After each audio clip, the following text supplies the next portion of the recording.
Ouais. Bon. À écrire un épisode sur la religion, sur les religions en fait, je me doute qu'il faut que je fasse gaffe parce que c'est un sujet sensible. C'est le genre de sujet qui a fatalement entraîné les lettres de mécontentement des spectateurs car, comme presque tout, les religions ont été tournées en dérision par la série. Certaines plus que d'autres, mais les principales ont toutes eu le droit à leur moquerie. Chrétiens, juifs ou divers.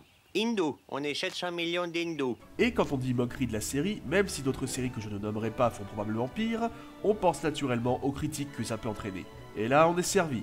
Par exemple, nombre de catholiques n'ont pas apprécié la publicité pour l'église catholique sexuellement suggestive montrée dans l'épisode Les prisonniers du stade, et l'ont fait savoir à la Fox avec de nombreux mails de contestation. Ce qui a fait rire le staff. Pas parce qu'ils auraient offensé des gens, non, mais parce que la grande majorité des mails puaient le copier-coller. Des gens avaient été profondément choqués, mais pas assez pour écrire leur véritable ressenti. Oh allez, on fait un mail type, on s'en fout. Certains passages, tels le dernier acte de la petite amie de Bart, le vrai descendant du singe ou 100 fois lis-toi, n'ont pas plu à tout le monde non plus. Pourtant, ils sont tous intéressants. Le premier est un des épisodes qui montre la manière dont des gens croyant en des principes louables sont prompts à juger n'importe qui d'un claquement de doigts. Le deuxième est inspiré d'une véritable affaire où un enseignant s'est retrouvé au tribunal pour avoir enseigné la théorie de l'évolution dans les années 20, dont on a fait un film, Procès de singe. Et plus que la manière moyennement drôle et un peu trop tirée par les cheveux de régler le procès, c'est le petit speech final de Lisa qui est le plus intéressant selon moi. Quant au troisième, j'en ai un peu parlé dans l'épisode précédent de Parlons Simpson sur Lisa, mais il se penche sur le phénomène où, en Amérique, certaines personnes en ont eu assez des religions traditionnelles et ont recherché un paradigme différent. Après, je ne sais pas si ça a jamais offensé qui que ce soit, mais il y a un truc que j'aime particulièrement moi dans le genre on rit de la religion, ce sont les panneaux de l'église.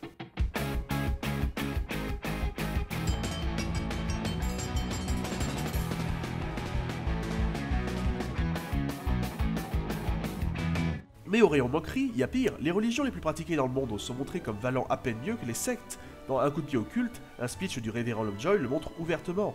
C'est un bon épisode sur la stupidité des masses, avec n'importe quel gus qui peut lancer son mouvement pseudo-religieux. Pour l'anecdote, M. Burns, qui lance sa religion mégalomane avec des moyens démesurés dans Un coup de pied au culte, s'est inspiré de la colossale promotion de l'album History de Michael Jackson en 1995, où notamment 5 statues géantes de l'artiste furent érigées. Et bien sûr, comment parler de religion moquée sans parler de Ned Flanders? Alors oui, ce dernier a énormément de bons côtés, même plus que de mauvais, ce qui est finalement assez rare à Springfield. Sa générosité et sa bienveillance ne peuvent qu'être prises en exemple. Mais il est devenu un symbole de plusieurs phénomènes dans les pays anglo-saxons. The Ned Flanders Effect. Explication. En 2015, une étude menée par l'université d'Oxford, l'université du Maryland et celle d'Ottawa en Nouvelle-Zélande a accouché du concept de Ned Flanders Effect. La manière dont ce dernier est très strict et refuse qu'on remette en question sa religion est devenue iconique. En faisant des expériences avec entre autres de faux profils online, les chercheurs ont découvert que les non-croyants avaient moins d'attirance pour ce genre de personnes, parce que les individus religieux sont catalogués typiquement fermés d'esprit et intolérants. Il suffisait dans ces faux profils de rajouter une phrase où la personne disait de ne pas prétendre que ses croyances étaient les seules et uniques possibles. Cette seule clarification changeait beaucoup de choses. Flanderisation. Explication. Oui, il existe un mot appelé flanderisation qui a trouvé sa place dans le vocabulaire de base des sérivores aux USA.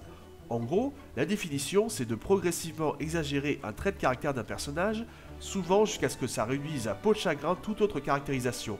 On en est au point où il existe des tops de personnages flanderisés, c'est dire. L'exemple de Ned est pris car son personnage était au départ un voisin sympa, père attentif, religieux et bienveillant, une sorte de contraste d'Homère, et au fur et à mesure des saisons, les Américains trouvent qu'il est devenu religieux de manière quasi obsessionnelle, au point que ce soit pratiquement devenu sa seule identité. Généralement, dans les séries humoristiques, c'est une facilité dans laquelle les scénaristes tombent pour les gags. Il est devenu ultra protecteur avec ses enfants. Bon, c'est certes pas une bonne chose, mais disons qu'on peut l'excuser car c'est une des répercussions émotionnelles de la mort de Maud. Mais des fois, ça devient probablement trop, et même des fois assez surprenant. Par exemple, le fait de ne pas manger des légumes plus grands que 5 cm, what? Je sais que c'est une blague au sous-texte sexuel, mais ça m'échappe un peu quand même. Bon, notons aussi que la série se moque rarement de Dieu lui-même. Je dis rarement car si ça arrive quand même, ce sont généralement dans des rêves de personnages ou des épisodes d'Halloween, donc quelque part ça peut dédouaner la critique. Mais personnellement, un truc m'a toujours fait marrer, c'est dans Monsieur Chasse-Neige. Quand deux bons copains comme nous travaillent ensemble, même Dieu pourrait pas les arrêter. Ah non. Pour un être supérieur et omnipotent, quelle susceptibilité. Mais bref, malgré tout ceci, ça serait faux de dire que les Simpsons sont anti-religieux. Il y a beaucoup de second degré, mais c'est rarement vraiment méchant. A l'inverse, j'en parlais il y a 2 minutes, des épisodes contiennent certes des critiques, mais qui sont loin d'être gratuites. Certains aussi sont assez respectueux. Prenez le dernier acte de Tel Père, Tel Clown par exemple. Et lors de la diffusion de l'épisode Les Apprentis Sorciers, qui parle du rapport un tantinet contrasté de l'Amérique chrétienne avec l'islam, le Council of American Islamic Relations a écrit une lettre à Matt Groening pour le remercier de la manière dont l'épisode présente et humanise la communauté musulmane américaine. Et tu crois qu'un jour les gens finiront par se rappeler que Matt Groening n'a pas écrit d'épisode depuis plus de 20 ans? La vidéo est pas encore finie, tu sais. Ah merde! Oui. Bon, c'est l'intention qui importe, hein, qu'il l'envoie à Matt Groening, Al Jean ou Mark Whitmore, le scénariste de l'épisode. Il est vrai que l'opinion publique américaine et même certaines séries télé n'ont pas toujours été tendres avec les musulmans, particulièrement après le 11 septembre. Au contraire, une scène de Sans foi ni toi a été coupée suite aux attentats du 11 septembre 2001 où la police arrêtait un dénommé Hassan J. Salam, pensant que ce dernier avait envoyé la fusée qui a détruit l'église. Et vous savez que même le Vatican garde un œil bienveillant sur la série?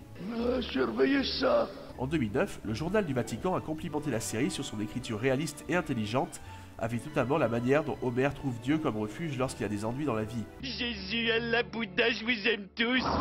En 2005, on a même appris que Bart vend son âme était parfois utilisé en Grande-Bretagne comme un outil d'enseignement en éducation religieuse. Mais pourquoi j'avais pas ça, moi, à l'école? Mais c'est pas juste! Bref, la série sait être respectueuse, et même quand ça ne se voit pas. Prenez La plus grande histoire jamais ratée, un épisode qui malheureusement porte plutôt bien son titre à mon sens, et celui de beaucoup de fans, et qui en plus peut être assez mordant dans la manière dont Homer traite des sites sacrés.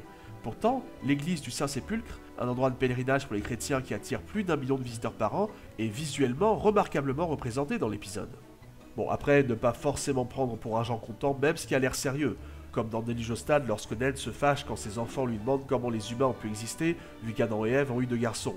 Vu leur connaissance, ils devraient savoir qu'Adam et Ève, contrairement à la croyance populaire, ont eu plus de 2 enfants, donc que c'était bon. Oui, enfin, sauf que ça reste quand même de l'inceste et... Je suis sur le banc de glissante là. Dans Enfin Clown, donc, Krusty découvre que, comme il n'a jamais fait sa bar mitzvah, il n'est pas considéré comme juif, ce qui n'est pas vrai dans le judaïsme. Mais au final, pourquoi la série se moque-t-elle de la religion et leur pratiquant ainsi?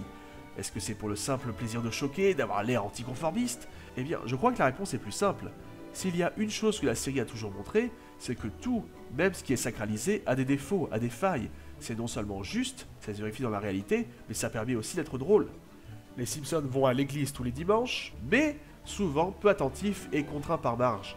Cette même Marge semble donc être la voix qui guide tout le monde, mais, soyons francs, elle ne fait pas ça seulement par conviction, mais aussi en grande partie pour que la famille garde une image de respectabilité.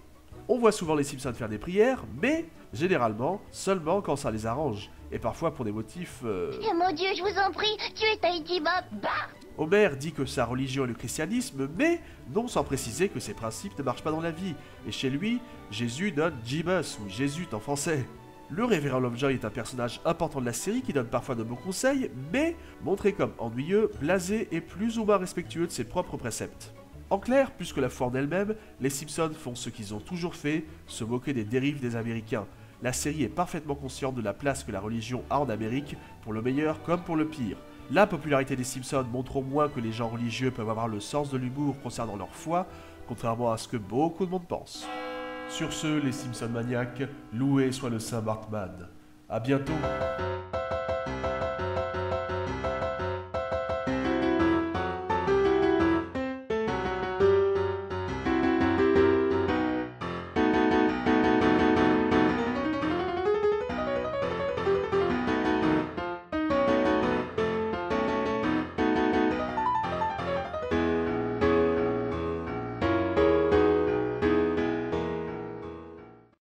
Alors ça, c'est de la religion.